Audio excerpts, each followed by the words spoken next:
Les visiteurs vont découvrir dans l'exposition Manet et Degas à peu près 200 œuvres, 200 chefs-d'œuvre on peut dire, des deux artistes qui ont été réunis dans le cadre d'une exposition pour la première fois, aussi bien des peintures que des dessins et des gravures, des œuvres qui n'ont pas été montrées pour certaines depuis plusieurs décennies, voire plus d'un siècle en France, et donc qui vont dialoguer tout au long de l'exposition.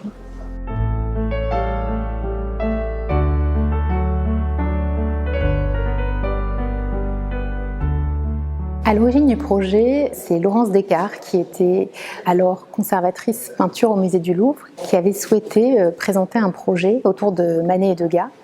Et lorsqu'elle a été nommée présidente du musée d'Orsay, elle a immédiatement inscrit le projet dans la programmation des expositions. Et le commissariat scientifique a été confié à Stéphane Guégan et moi-même, en partenariat avec le Metropolitan Museum de New York, où nos collègues Stephen Volodjian et Ash Ledon assurent également la partie commissariat scientifique pour le Metropolitan Museum. Ensuite, Laurence Descartes est partie pour diriger le musée du Louvre, mais le projet est bien resté inscrit dans la programmation et nous avons donc conçu toute une exposition autour de ce dialogue particulièrement fécond et complexe entre deux artistes qui sont vraiment les représentants principaux de l'histoire de la modernité en peinture dans la seconde moitié du XIXe siècle.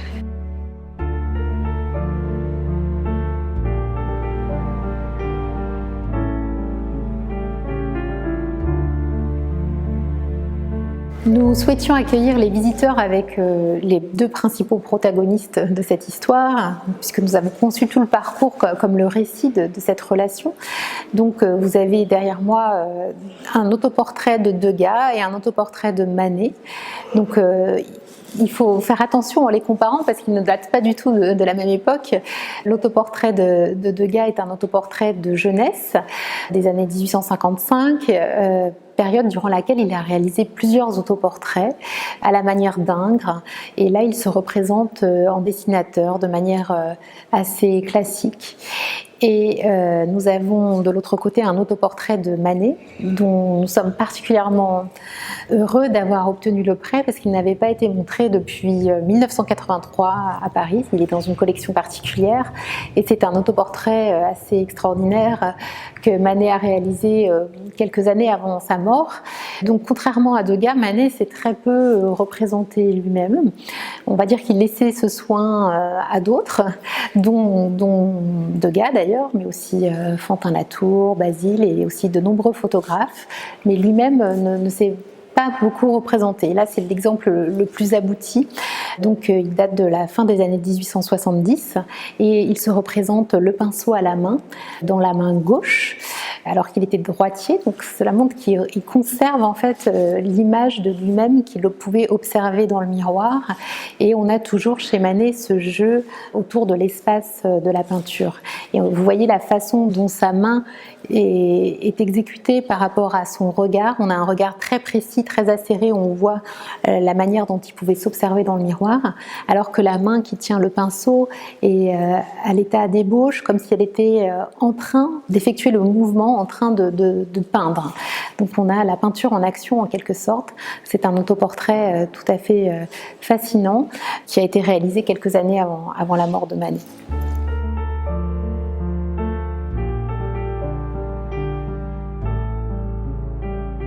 Tout d'abord, on peut rappeler que Manet et Degas se sont rencontrés, dit la légende, qui peut avoir certainement une grande part de vérité, au musée du Louvre. Donc ce sont tous les deux peintres révolutionnaires, mais pétris de tradition. Ils connaissent très bien les maîtres anciens et ils se sont rencontrés devant une œuvre de Velázquez, l'Infante Marguerite, alors attribuée à Velázquez.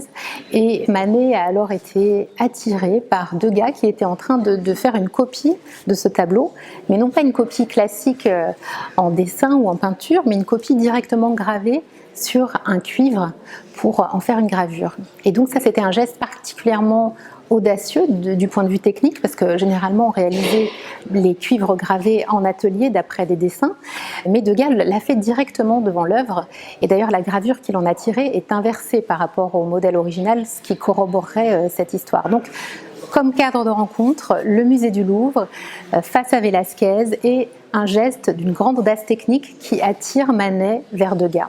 Plus généralement, on peut dire que l'un et l'autre étaient très connaisseurs de peinture ancienne. Ils connaissaient parfaitement leurs maîtres, et notamment leurs maîtres italiens, qu'ils ont pu étudier à la fois au musée du Louvre, mais aussi en Italie, dans le cadre de voyages qu'a effectué Manet.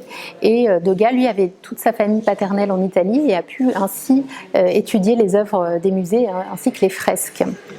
Donc ce sont deux artistes qui se sont beaucoup nourris de cette tradition, à la fois à travers la copie, des copies qui sont parfois très, très proches de l'original et d'autres qui prennent une certaine liberté ou qui étudient davantage les masses, les compositions.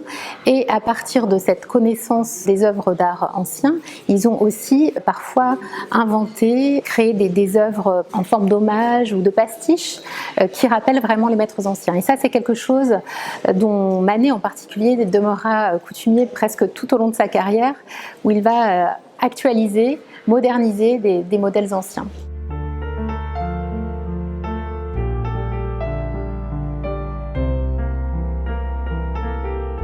On peut comparer leurs origines sociales et familiales. Ils sont tous les deux issus de la bourgeoisie parisienne, donc d'un milieu assez aisé. Ils étaient tous les deux les fils aînés de ces familles. Et pour chaque famille avait imaginé que ce fils aîné reprendrait le flambeau familial, à savoir pour Manet devenir magistrat comme son père et pour Degas travailler dans la finance, dans la banque de son père.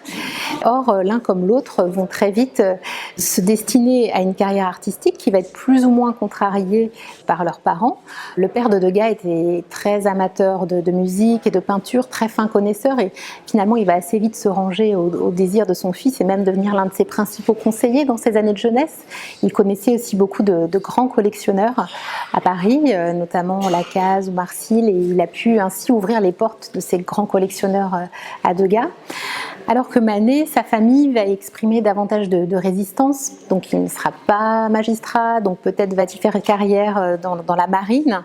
Et il va tenter à 2 fois le concours de l'école navale et s'engager comme pilotin, mais il va échouer à ce concours et finalement il va embrasser la carrière artistique. Et d'ailleurs ce qui est intéressant, c'est que l'un de ses 2 premiers tableaux reçus au Salon en 1861 est un portrait de ses parents que nous montrons dans l'exposition, et c'est en quelque sorte comme s'il il entrait dans une carrière artistique avec l'assentiment de ses parents à travers ce portrait.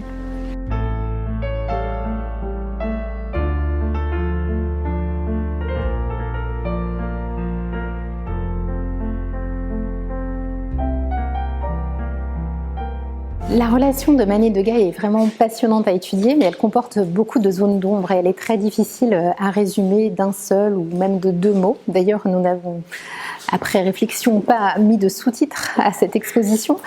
Pour moi, la formule qui la résume le mieux est celle de George Moore, cet écrivain irlandais qui les a tous deux côtoyés et qui parlait à leur propos d'une rivalité inévitable et que leur amitié avait été justement perturbée par cette rivalité inévitable. On est en effet face à 2 personnalités extrêmement fortes qui se rejoignent par certains côtés, par leur sensibilité, notamment à la vie moderne, à la vie urbaine, qui veulent faire entrer dans l'art, et des personnalités aussi très différentes. On sait que Manet était par exemple quelqu'un de très, très à l'aise en société, qui ouvrait très volontiers son atelier aux écrivains, aux journalistes, à ses amis, qui aimait se mettre en scène en train de peindre. Alors que Degas était quelqu'un de beaucoup plus réservé, qui avait une vie sociable tout à fait épanouie, mais qui, en revanche, par exemple, ne laissait personne pénétrer dans son atelier, qu'il considérait comme son laboratoire. Et il avait aussi une dent contre les journalistes, qui l'ont très peu remarqué, il faut le dire, dans les années 1860, alors que Manet, à chaque fois qu'il exposait au salon, il y avait des dizaines et des dizaines d'articles qui paraissaient à propos de ses toiles. Donc on a 2 personnalités différentes aussi dans le rapport aux femmes, par exemple, et c'est l'une des sections de l'exposition qui est consacrée à cela. Donc des personnalités contrastées, mais en tout cas deux hommes et 2 artistes qui s'admiraient indéniablement l'un l'autre, et qui chacun, à différents moments de sa vie, a tenter d'entraîner l'autre à sa suite dans son sillage, mais sans jamais y parvenir. Donc on a une admiration, mais une forme de résistance aussi, et c'est ce qui fait aussi un petit peu le piment de cette relation. Par exemple, à la fin des années 1860, Manet va aller en Angleterre, où il pense trouver un marché pour ses tableaux, notamment des tableaux de course, et il va tenter d'entraîner avec lui Degas. Et il lui écrit pour lui dire de venir avec lui, d'explorer ce nouveau marché avec lui, et Degas finalement n'ira pas. Et Manet dira à son propos, dans une lettre adressée à Fantin-Latour, je crois, qu'il a été bien serein de ne pas venir avec lui. À l'inverse, durant l'aventure impressionniste, quand Degas va prendre la tête des expositions qui vont ensuite s'appeler des expositions impressionnistes, mais qui sont avant tout des expositions indépendantes, une forme de salon réaliste en marge du salon officiel, il va évidemment tenter d'attirer Manet à lui, et Manet ne va jamais exposer avec les impressionnistes. Alors que Manet, par sa technique et par ses sujets, à ce moment-là, peint beaucoup plus comme les impressionnistes tels que Monet ou Berthe Morisot. Et Degas, finalement, est beaucoup plus éloigné de la sensibilité impressionniste telle qu'on la connaît. Donc voilà, c'est une relation comme ça, faite de regards mutuels, d'intérêts mutuels, mais aussi de défiance quelque part, et d'irritation. Alors il y a une... Je crois que c'est Berthe Morisot qui disait à propos de Manet, en rapportant, je crois, un propos de Fantin-Latour, qu'il admirait la peinture des gens qu'il aimait. Donc je ne sais pas dans quelle mesure on peut dire qu'il admirait et aimait Degas, mais effectivement il y a en tout cas un jeu de rivalité inévitable, pour reprendre les termes de George Moore.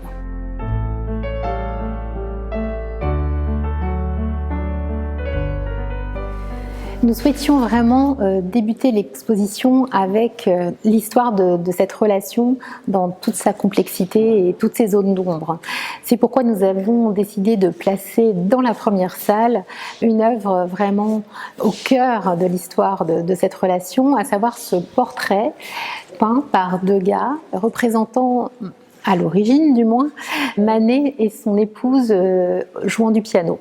Donc Manet est ici représenté à moitié vautré dans un canapé où c'est de blanc, et il est dans cette position assez particulière en train d'écouter son épouse Suzanne, qui était donc une jeune femme hollandaise qui avait été son professeur de piano et celui de ses frères avant qu'il ne se marie avec elle, et qui était une excellente pianiste, notamment connue pour ses interprétations du répertoire romantique allemand. Et donc les Manet recevaient régulièrement chez eux, enfin chez Madame Manet-Mère, avec qui ils habitaient, dans l'appartement de la rue Saint-Pétersbourg, que l'on voit représenté ici, avec donc ce canapé et les lambris blancs avec des bordures dorées. Donc ils recevaient tous les jeudis leurs amis, parmi lesquels de nombreux artistes, dont Degas, et il y avait ces soirées musicales. L'équivalent existait d'ailleurs chez les Degas, avec Degas père qui recevait aussi de nombreuses personnes, dont Manet, à des soirées musicales qu'il organisait. Et donc à l'origine, nous avions ici un portrait de Madame Manet au piano. Et une fois ce double portrait réalisé, Degas l'avait offert à ses modèles. Et un jour, en allant chez les Manet, il a eu la surprise de découvrir son œuvre mutilée, à savoir que toute une partie du tableau avait été découpée par Manet, et pas n'importe quelle partie, puisque c'est celle qui représentait justement son épouse. Et cette découpe a lieu vraiment au milieu du visage, au niveau du profil, ce qui fait qu'elle n'est absolument pas identifiable. Et donc c'est un acte particulièrement violent d'un point de vue symbolique, à la fois violent pour son épouse d'abord, et pour l'auteur du tableau. Donc Degas, quand il a découvert cela, a repris sa toile avec lui et a rendu à Manet une nature morte que Manet lui avait offert. Cette nature morte, elle est ici, elle représente des noix dans un saladier, et en fait Manet l'avait offerte à Degas à un moment, à un dîner dans lequel Degas avait cassé un saladier, et Manet, de manière très élégante, dans un geste très Manet, lui avait offert cette nature morte. Et quand, au moment de cette brouille qui est intervenue quand le tableau a été découpé et que Degas a découvert cet acte de mutilation, il a rendu à Manet cette nature morte, Et ensuite, quand ils se sont rabibochés, quand Degas a voulu récupérer sa nature morte, Manet, dit-il, l'avait déjà vendue. Ce qui permet d'appréhender un peu la nature de cette relation. Donc, ce qui est passionnant avec cette œuvre, c'est que Degas va la conserver ensuite toute sa vie.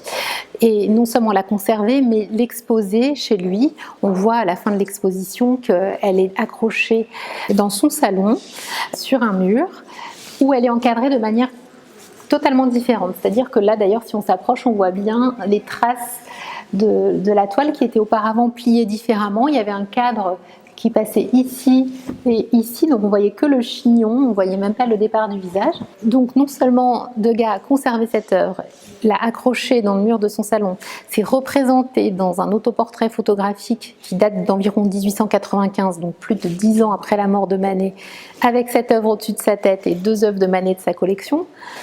Mais encore après ça, Degas a eu pour projet de rétablir, selon ses termes, Madame Manet, c'est-à-dire qu'il a ajouté, donc vraiment une quinzaine, voire une vingtaine d'années après la mort de Manet, une bande de toile pour reconstituer la partie manquante. Et il ne l'a jamais fait. Et en fait, donc, le tableau a été découvert ainsi dans son atelier après sa mort, avec cette partie du puzzle qui manque et qui est perdue à jamais, mais sur laquelle on peut projeter beaucoup de choses. Et ce qui est intéressant dans cette histoire, c'est de savoir pourquoi Manet a eu ce geste. On sait que Manet coupait volontiers ses propres toiles, notamment pour revoir ses compositions et leur donner plus de force. Il l'a fait notamment avec un tableau que nous montrons dans l'exposition, L'homme mort, qui était auparavant une plus grande course de taureaux et qu'il a découpé. Il a fait ça à plusieurs reprises dans sa carrière. Bon, mais découper ses propres toiles et découper celles d'un autre, c'est pas exactement la même chose. Et alors, pourquoi l'a-t-il découpé ? D'après les témoignages qu'on a, mais ce ne sont pas des témoignages directs, il y en a un de Degas, mais rapporté par Vollard, dont on sait qu'il pouvait prendre parfois quelques libertés par rapport à ce qui lui était confié. C'était parce que Degas aurait trop enlaidi les traits de son épouse, de l'épouse de Manet. Donc c'est l'explication qui est le plus souvent donnée. Je ne sais plus qui, peut-être Jacques-Émile Blanche parle d'un geste de jalousie, je crois. En tout cas, ce qui est intéressant, c'est de voir que Manet lui-même a peint sa version de Madame Manet au piano, exactement dans le même cadre, avec le même canapé, sauf qu'il n'est plus dans le canapé cette fois-ci, les mêmes lambris blancs à cadre doré. Et je trouve qu'il y a peut-être dans ce geste une manière de se réapproprier l'image de son épouse, finalement, parce que peut-être que Degas avait enlaidi les traits de son épouse, qui avait un profil bien caractéristique, comme nous le montrons dans ce mur avec la sanguine qu'il réalise dans sa jeunesse d'après le profil de Suzanne.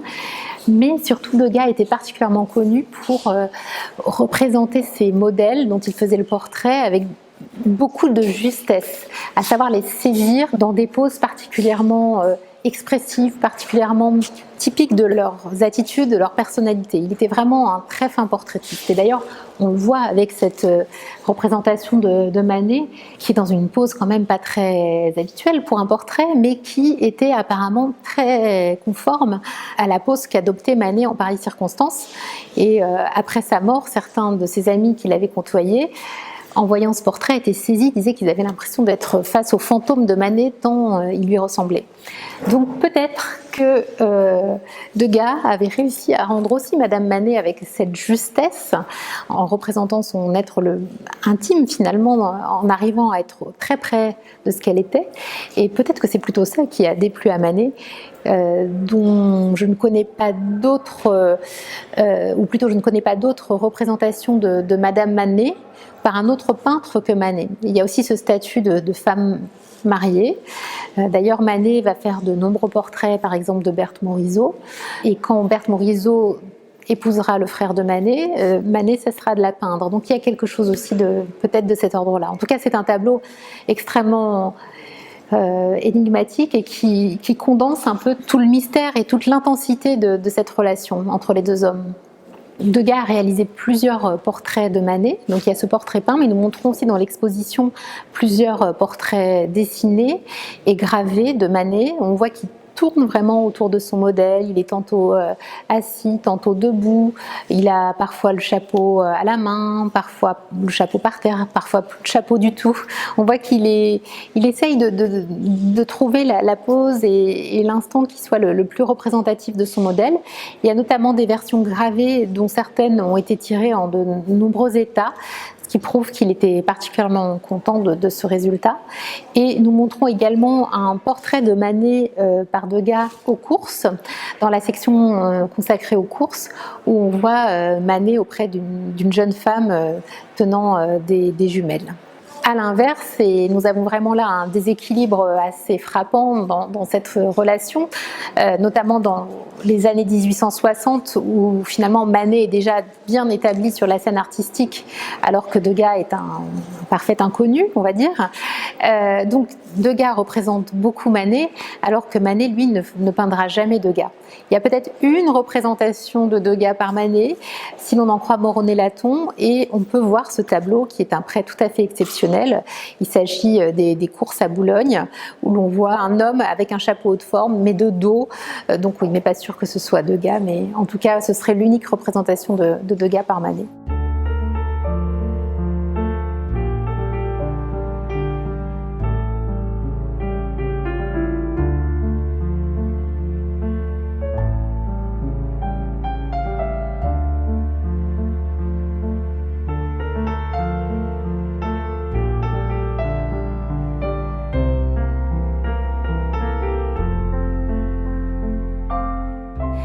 Alors là, je suis devant une paire très intéressante qui représente dans les deux cas une danseuse. Ici, Lola de Valence, une célèbre danseuse espagnole que Manet avait représentée à l'origine sur un fond neutre, à la manière des tableaux de Velázquez, dont il s'inspirait beaucoup alors, et qui, sur les conseils d'amis qui avaient vu son tableau dans l'atelier, dont peut-être Degas, il a transformé pour ajouter un arrière-plan avec le décor et la scène et le public que l'on voit tout à l'arrière-plan. Et donc finalement, il nous montre cette danseuse qui est déjà dans une attitude de danseuse avec ses pieds en position de danseuse, mais juste avant d'entrer sur scène. Donc il choisit ce moment qui n'est pas le moment de la représentation sur scène. Et on a finalement une mise en scène quelque part assez comparable dans l'œuvre de Degas, qui est un tableau que Degas a présenté au Salon, qui représente Mademoiselle Fiocre, une célèbre danseuse de l'Opéra de Paris, qui est représentée ici avec le décor d'un ballet dans lequel elle tenait l'un des rôles principaux.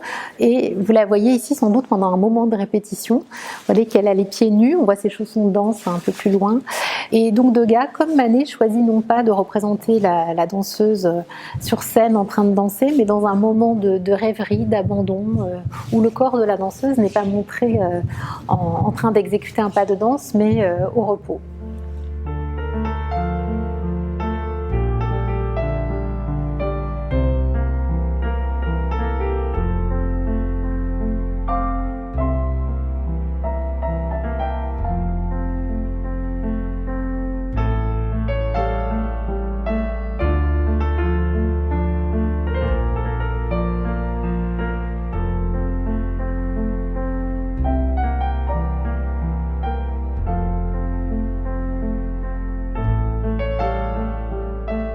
L'un des thèmes sur lesquels Manet et Degas se sont affrontés est le thème des courses de chevaux, qui symboliquement est très intéressant comme mise en abîme presque de leur propre relation. Donc ils ont tous les deux représenté à plusieurs reprises ces courses de chevaux de manière très différente, puisque Manet s'intéresse vraiment au moment même de la course, au mouvement, à l'action. Il présente même une scène de course à Longchamp où on voit le peloton de chevaux emballés qui arrive face aux spectateurs, ce qui n'est évidemment pas possible dans la réalité, alors que Degas, lui, représente plutôt, là encore, les à-côté, les moments qui précèdent ou qui suivent directement les courses.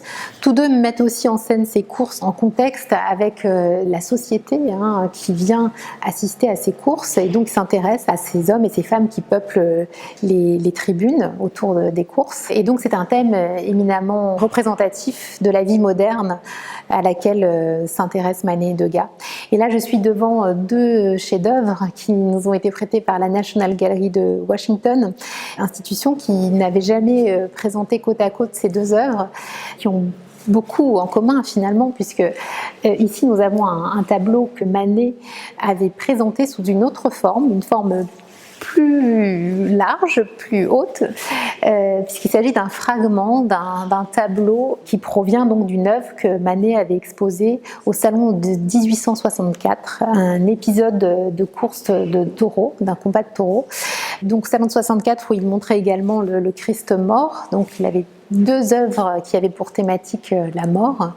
Et en fait, la composition initiale de Manet, qu'on connaît notamment grâce à des caricatures, avait été beaucoup critiquée par rapport à l'usage que l'artiste faisait de la perspective, où il y avait un côté un peu irréaliste entre cette présence de ce corps étendu qui rappelle Pietà de Mantegna, ou bien un modèle que Manet avait pu voir dans une collection privée parisienne d'un soldat attribué à Velázquez. Donc, en raison de ces critiques négatives, Manet va reprendre sa toile et va en extraire ce fragment qu'il va présenter à nouveau dans son exposition personnelle en 1867 sous un autre titre, le torero mort, puis l'homme mort, et lui donner du coup une dimension beaucoup plus universelle et moins anecdotique finalement. Et on imagine que Degas a été particulièrement marqué par cette composition qu'il n'a pu manquer de voir au salon de 1864, et lui-même a réalisé cette composition qu'il a présentée 2 ans plus tard au salon de 1866, une scène de steeplechase où on voit à peu près comme dans le tableau de Manet à l'origine, un homme, un jockey blessé au sol avec un cheval qui galope au-dessus de lui. Donc c'est une toile qui a été remaniée par Degas plus tard dans sa vie, donc elle n'est pas dans l'état dans lequel elle avait été présentée au salon de 1866, mais on voit là vraiment de quelle manière Degas a pu regarder Manet, s'en inspirer et réinterpréter ses œuvres pour en proposer sa propre version.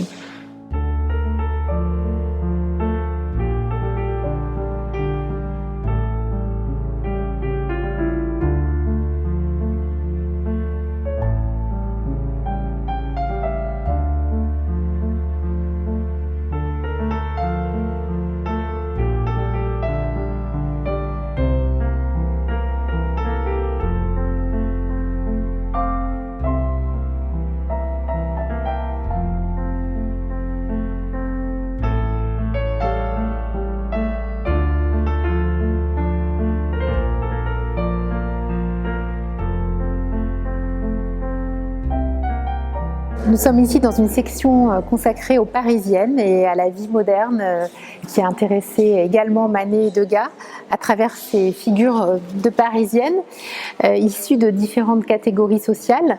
D'ailleurs, on peut noter que Degas, plus que Manet, finalement, s'intéresse à des catégories plus populaires, à des repasseuses, des blanchisseuses. Ce qui l'intéresse dans ces représentations, c'est surtout, et tout, comme toujours d'ailleurs chez Degas, les gestes très particuliers propres à chacune de ces professions. Tous deux s'intéressent au milieu du spectacle, de la prostitution également. Et là, nous sommes devant 2 tableaux particulièrement emblématiques dans le cadre du dialogue de Manet et de Degas, à savoir la prune de Manet et l'absinthe de Degas. J'aurais d'ailleurs dû les énoncer dans l'autre sens, puisque Degas traite de ce sujet avant Manet. Et dans ces années 1870, on observe un rééquilibrage dans la relation de Manet et de Degas, où Manet n'est plus le seul à dominer la scène artistique, et Degas n'est pas le seul à vraiment regarder Manet et s'inspirer des créations de son aîné. Manet va de plus en plus regarder ce que fait Degas, à tel point d'ailleurs que Degas dira plus tard à propos de cette période, et notamment des représentations de chanteuse de café-concert, ce Manet, il n'a toujours su qu'imiter. Et nous avons ici une paire particulièrement intéressante, puisqu'il s'agit du même modèle représenté dans le même décor, à savoir Hélène André, qui était une actrice, et le café de la Nouvelle Athènes, situé place Pigalle, et où Manet et Degas se retrouvaient quotidiennement avec d'autres artistes et hommes de lettres. Et donc, dans ces deux représentations, on voit une jeune femme attablée devant un verre d'alcool. Chez Manet, la pose est séduisante. La jeune femme est mise en valeur au centre de la composition avec un regard séducteur, tandis que chez Degas, la jeune femme a l'air hébétée, sous l'emprise de l'alcool. Sa pose n'est pas du tout une mise en valeur de son corps ni de ses vêtements. Et un jeu de miroirs et de regards troubles à la fois d'Hélène André et de son compagnon sur le tableau, Marcellin Desboutins, que l'on retrouve dans d'autres sections de l'exposition à travers notamment ce magnifique portrait dit l'artiste, où on voit Marcellin Desboutins et son chien. Tableau que Manet s'était vu refuser par le jury alors qu'il avait été admis toutes les années précédentes et qui est un magnifique prêt du musée de Sao Paulo.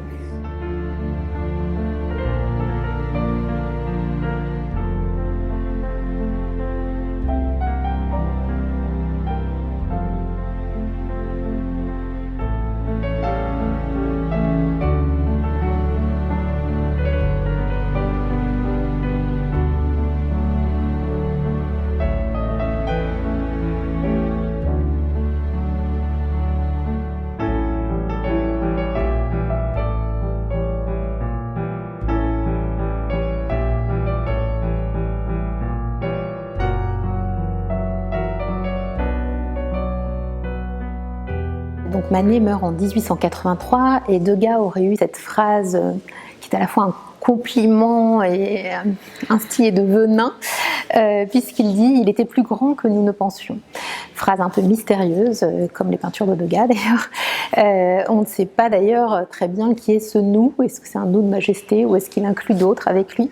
En tout cas, il assiste aux funérailles de Manet, il va participer à la souscription organisée à l'initiative de Claude Monet pour faire acheter Olympia à Madame Manet et l'offrir au musée du Louvre.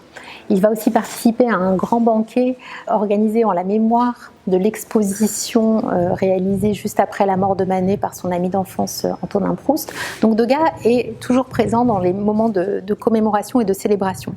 Mais surtout, il va lui-même constituer une collection d'œuvres de Manet qui débute juste avant la mort de Manet et qui se poursuit pendant plusieurs années ensuite.